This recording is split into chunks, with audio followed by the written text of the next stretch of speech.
नमस्कार, prime news देख रहे हैं आप और आपके साथ मैं हूं अब्दुल समद इसरार। हरियाणा डायरी में आप सभी का स्वागत है। हरियाणा के मुख्यमंत्री नायब सिंह सैनी की अध्यक्षता में कैबिनेट की बैठक हुई। कैबिनेट की इस बैठक में 21 एजेंडे रखे गए, जिसमें 19 मंजूर हुए हैं। बैठक के बाद सीएम सैनी ने जानकारी देते हुए बताया कि हरियाणा मंत्रिमंडल ने अभियोजन सेवा नियमों में संशोधन को मंजूरी दी गई है, जहां BNSS 2023 के अनुरूप अभियोजन विभाग का ढांचा होगा। बताया कि प्रदेश सरकार पहले ही 48 नए पदों को मंजूरी दे चुकी है, जिनमें उप निदेशक के 24 और सहायक निदेशक के 24 पद शामिल हैं। उन्होंने कहा है कि एक आधुनिक, सक्षम और कानूनी रूप से सुदृढ़ अभियोजन संवर्ग के गठन का मार्ग प्रशस्त करेगा। साथ ही सीएम नायब सिंह सैनी ने कांस्टेबल और सब इंस्पेक्टर भर्ती के लिए पंजाब पुलिस नियमों में संशोधन को मंजूरी दिए जाने की भी जानकारी दी। उन्होंने बताया कि हरियाणा पुलिस में कांस्टेबल और सब इंस्पेक्टर के पदों पर सीधी भर्ती के लिए पंजाब पुलिस नियम 1934 में संशोधन करने को मंजूरी प्रदान की गई है। इन नियमों को पंजाब पुलिस हरियाणा संशोधन नियम 2025 के रूप में अधिसूचित किया जाएगा। इसमें एनसीसी सर्टिफिकेट वालों को अतिरिक्त वेटेज दिया जाएगा, जिसके तहत ए सर्टिफिकेट पर 1 अंक, बी सर्टिफिकेट पर 2 अंक और सी सर्टिफिकेट पर 3 अंक दिए जाएंगे। अभियोजन विभाग विधिक सेवा नियम 2013 में भी संशोधन किया गया है। नए आपराधिक कानूनों को प्रभावी रूप से लागू करने के लिए अभियोजन विभाग में 48 पद सृजित किए गए हैं। इसकी मंजूरी भी कैबिनेट ने दी है। इनमें उप निदेशक के 24 पद और सहायक निदेशक के 24 पद शामिल हैं। इन पदों को भरने के लिए हरियाणा राज्य अभियोजन विभाग विधिक सेवा नियम 2013 में भर्ती की पद्धति, पात्रता और शर्तें और अनुभव ये निर्धारित करने के उद्देश्य से संशोधन किया गया है। और इसी प्रकार कांस्टेबल और सब इंस्पेक्टर की भर्ती के नियमों में भी संशोधन किया गया है। कांस्टेबल और सब इंस्पेक्टर भर्ती के लिए जो पंजाब पुलिस नियम 1934 हरियाणा में जो लागू है, में संशोधन को भी कैबिनेट ने मंजूरी दी है।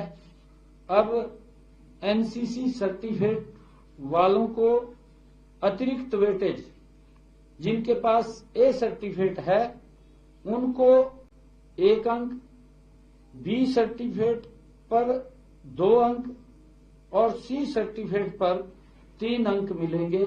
ये वेटेज दी गई है, कैबिनेट में फैसला लिया गया है। अब हरियाणा कर्मचारी चयन आयोग शारीरिक मापन परीक्षण और शारीरिक स्क्रीनिंग परीक्षण में उत्तीर्ण उम्मीदवारों में से प्रत्येक श्रेणी के विज्ञापित पदों की संख्या से 10 गुना उम्मीदवारों को शॉर्ट लिस्ट करेगा, जिन्हें नॉलेज टेस्ट के लिए बुलाया जाएगा। नॉलेज टेस्ट में 97% वेटेज होगा।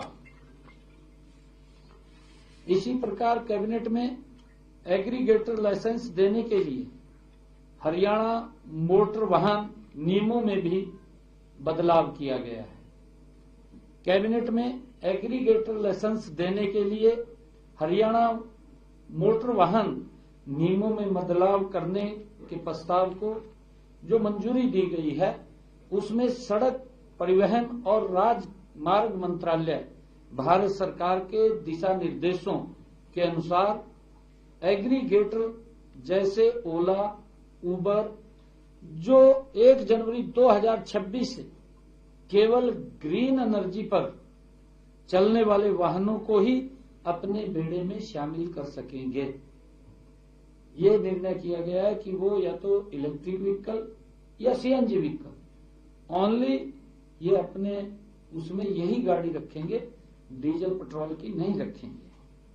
और इसी प्रकार परिवहन विभाग द्वारा इन दिशा निर्देशों को अपनाते हुए हरियाणा मोटर वाहन नियमों में बदलाव किया गया है और इस बारे में एक क्लीन मोबिलिटी पोर्टल भी परिवहन विभाग द्वारा बनाया जा रहा है।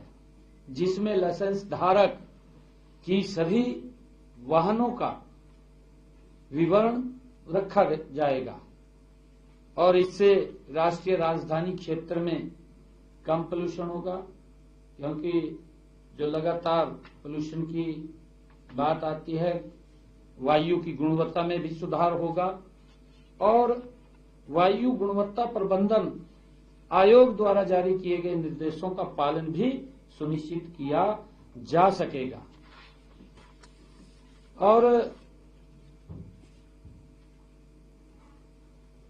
इसी प्रकार हमारे जो निजी विश्वविद्यालय उनकी कार्यप्रणाली में भी वो सुधार के लिए कुछ नियमों में बदलाव किया गया है, उसको मंजूरी दी गई है। यह इस बिल के अंदर, क्योंकि बिल का उद्देश्य शारीरिक जो मानकों को न बनाए रखने पर निजी विश्वविद्यालयों के प्राधिकारियों को उनको सुधार के लिए प्रशासनिक नियुक्ति करने का अधिकार इसके अंदर दिया गया है। मान लो कोई गड़बड़ मिलती है, उसके लिए इसका उसमें अधिकार दिया गया है। और